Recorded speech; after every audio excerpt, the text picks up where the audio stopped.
So what is up, guys, and welcome back to another video. So today I'm bringing you an international team squad builder, just because we're just off the back of the international break. England is the team that we're going to be building today. I expect the thumbnail gave that one away, but England had pretty hard games, to be honest with you, against Germany and against Holland. It was an absolutely fantastic win away in Germany. All the players was absolutely superb. So I thought I would bring you the team that I would play for the first game in the Euros. Now this might be a bit controversial, but yeah, I think you're gonna like it. So starting off in goal, we're building this with concept players today because I just cannot be bothered to buy all the special cards that are out. So I'm saving up for team of the season. Don't really need to be wasting it for now. So we're using concept players. Got the peripherals set to England and Barclays Premier League because all the players play in the Prem. So that's how we're doing this today. So in goal, Joe Hart has to be number one goalkeeper for me. Yes, he was injured for the international break, but he will be back for the Euros.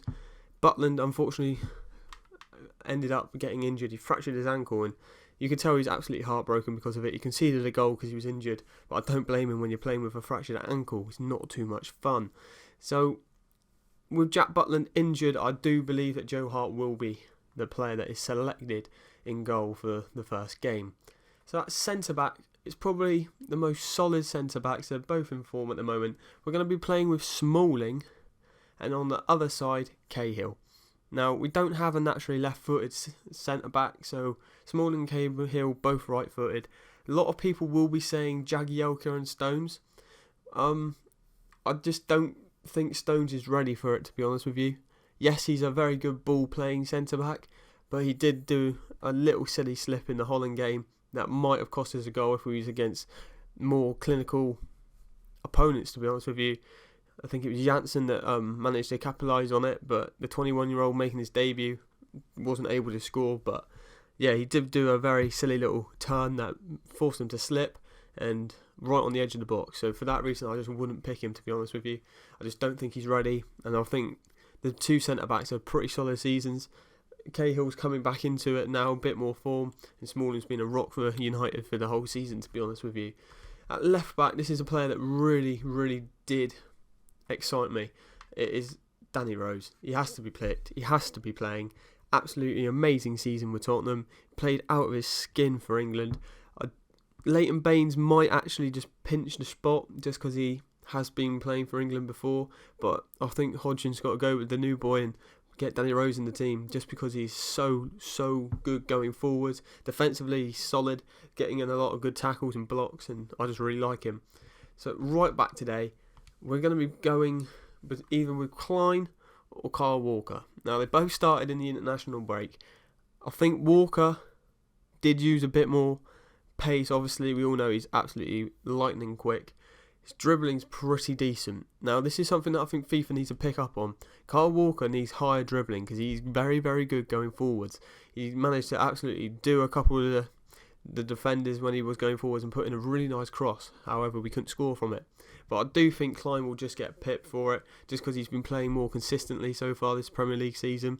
Walker's been out injured for a little while, and Klein's had quite a good season from his standards. Now at centre defensive midfield, we're actually going to be playing a centre-back on the game. And this is someone that really did impress me. I honestly didn't think he was ready for the game. And that is Dyer. Now a lot of people would be saying pick Drinkwater, considering he did get man of the match at the Holland game it was. Holland game he got man of the match of when he made his debut. But this guy, when he was playing against Germany, top class, world champions, managed to score on his debut. He was holding that defensive line. He can pick a pass. He's very good. Very good in the air. He can cover the two centre-backs if they do make a little bit of a mistake. And he really just impressed me so much. I do think Drinkwater will be making a bit of substitution appearances if he does get picked for the Euros. I also believe that Mark Noble should be in for the England squad because he's having an unbelievable season at West Ham, and I think he just really does deserve the call-up. So at left mid, Sterling I personally don't believe will get into the lineup, and he might get picked, but I don't think he'll get into the lineup. Just he's not at it at the moment. Lallana is someone that's really surprised me. I don't like him too much when he plays for Liverpool, to be honest with you, just because he's playing a different position. Lallana out wide is an absolute fantastic position for him, to be honest. He can cut inside, absolutely phenomenal right foot. He can use his left foot. He's good at skills. He can cut inside, play a pass. Very, very good. Really good at crossing as well, I noticed. Right midfield, now this is a spot that is very difficult. We did end up playing Welbeck out on the left in the Germany game and putting Lallana on the right. But I think that Walcott does actually deserve a start. He's a very, very good quick winger. Now, I know it's not all about pace, but his technical ability is absolutely phenomenal. And in this formation, I know this is probably the formation that won't be played, but I'm using it on here just because this is how I would like to see the team line up. Hodgson prefers the 4-3-3, to be honest with you. But I think with the strikers and the wingers that we've got, we need to be getting into a more habit of crossing the ball into the box. When you'll see what I mean when I show you the strikers. So at Cam, it's another youngster, and I really do like him. He's a centre mid on the game. There we go. And that is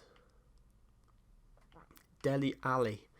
Now this guy, he missed a sitter against Germany, but I don't think we can blame him. It did take a little bit of a bobble if you look at it closely. Very, very solid player. He's a good playmaker. He can get out wide. He can get forward. He can pick a pass. He can shoot. He can do everything. This kid is going to be a kid of the future. It wouldn't surprise me if he does make a big money move to Real Madrid or Barcelona one day. I think he's very capable of it. I think he's only 18 or 19 years of age as well. And he's just very, very good. This guy was playing in League One football last year for MK Dons. And now he's in the Premiership, lighting it up, absolutely loving it. And I think he's going to make it to the Euro squad. This could be the position that we see Wayne Rooney come back into, just in that centre attacking midfield position. Obviously he's out injured, so he missed the international break, but I personally don't believe he even deserves a start. We absolutely demolished Germany. To be honest, we let in a couple of silly little goals, but one of them can't be helped because we did have an injured goalkeeper. But this guy really, really, really lit up the game for me. I think he made English football look exciting again, and that's something that was really promising about him. So the two strikers, I think everyone could guess who they're going to be. And that is not Wayne Rooney. That is Harry Kane on the left. And then, of course, the man of the moment, Jamie Vardy on the right. Both of them scored absolutely amazing goals against Germany. Harry Kane doing a little Cruyff turn and finding the far post against Manuel Neuer. Whilst Vardy left a little cocky little flick and hit it far post. And the amount of power he got on that flick was absolutely phenomenal. I would love to see these two start. Now, Jamie Vardy is being called an impact sub just because of his pace. He started the game against Holland, and there's something that I think a lot of people missed. He was closing down balls left, right and centre. Sturridge, on the other hand, because he's a little bit more of a finisher, bit more playmaker, dropping deep, he was always trying to cut passing lanes. This guy just absolutely harassed the whole of the back three of Holland and absolutely just kept powering on to get the ball. Won a ton of free kicks just because of his pace getting to the ball first.